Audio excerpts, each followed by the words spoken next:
जब आदमी रेगिस्तान में पेशाब कर रहा था तभी उसकी नजर थोड़ी दूर जमीन पर किसी चमकती चीज पर पड़ी। पहले तो उसे शक हुआ, लेकिन फिर वो धीरे धीरे उस तरफ बढ़ा। जब उसने रेत हटाकर देखा तो दंग रह गया। वो एक बड़ा सा सोने का टुकड़ा था। उसने इधर उधर देखा, फिर थोड़ी झिझक के बाद अपने दोस्त को जोर से बुलाया। दोस्त दौड़ते हुए आया और वो नजारा देखकर उसके होश उड़ गए। ऐसा लग रहा था जैसे किस्मत खुद चलकर उनके पास आ गए हो। उन्होंने सोचा कि क्या ये असली सोना है। टेस्ट करने के लिए उन्होंने सोचा कि इसे आग में डालकर देखते हैं, क्योंकि कहते हैं अगर सोना जलने पर काला हो जाए तो वो नकली होता है। लेकिन आधे घंटे तक आग में रखने के बाद भी उसमें कोई फर्क नहीं पड़ा। मतलब ये सोना पूरी तरह असली था। फिर दोनों ने अपनी फावड़े उठाए और खुदाई शुरू कर दी। खुदाई करते करते घंटों बीत गए, लेकिन वो सोने का टुकड़ा खत्म होने का नाम ही नहीं ले रहा था।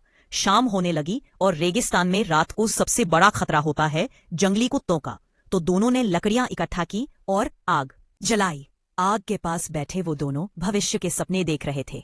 लेकिन फिर तय हुआ कि एक आदमी पास के शहर जाकर खुदाई करने की मशीन लाएगा और दूसरा यहीं रुककर सोने की निगरानी करेगा। निक ने कहा, मैं कहीं नहीं जा रहा, मैंने इसे खोजा है, मैं इसे छोड़कर नहीं जाऊंगा, चाहे कुछ भी हो जाए। आखिरकार उसका दोस्त निक को सैटेलाइट फोन देकर शहर की ओर निकल गया और निक अकेला रह गया।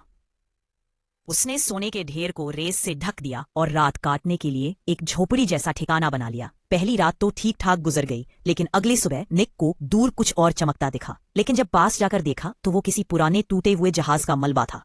निक को लगा कि ये तो रहने के लिए एकदम बढ़िया जगह है। उसने जहाज के टुकड़े खींचकर अपने कैंप में लाए और एक मजबूत आश्रय बना लिया। लेकिन दोपहर को इतनी तेज गर्मी पड़ी कि तापमान 50 डिग्री के पार चला गया। उसकी गर्दन और माथे पर छाले पड़ गए। इतने में उसने सोने का एक खास टुकड़ा देखा जिस पर कुत्ते का सिर बना था। उसने उसे निकालने की कोशिश की लेकिन तभी दोस्त का फोन आया। उसने बोला, गाड़ी खराब हो गई है, कम से कम 1 दिन और लग जाएगा। निक ने कहा, कोई बात नहीं, मैंने एक खास टुकड़ा निकाल लिया है, तू बस जल्दी आ। रात को जंगली कुत्ते फिर से लौटे। निक को नींद नहीं आई। पूरी रात जागता रहा, आग जलाकर खुद को बचाता रहा। अगले दिन सूरज की धूप से उसकी त्वचा झुलस गई थी, चेहरा भी पहचान में नहीं आ रहा था। अब उसके पास थोड़ा सा ही खाना पानी बचा था। तभी उसने देखा कि एक सांप रेंगता हुआ पास आ रहा है। उसने झपटा मारा, लेकिन न सिर्फ वो खाना हाथ से निकल गया, बल्कि पानी की बोतल भी गिर गई। अगले दिन वो फिर से मलबे की तरफ गया। उसने बस एक जमीन नापने वाला सरकारी आदमी को। औरत हंस पड़ी, इस वीरान जगह में कौन जमीन नापता है। फिर वो सीधा निक के कैंप की तरफ बढ़ने लगी। निक घबरा गया और उसके पीछे पीछे भागा, लेकिन जितना रोकता औरत उतनी ही जिद्दी हो जाती। आखिरकार जब वो सोने के पास पहुंचने ही वाली थी, निक को गुस्सा आ गया। उसने औरत पर हमला कर दिया और वही उसकी जान चली।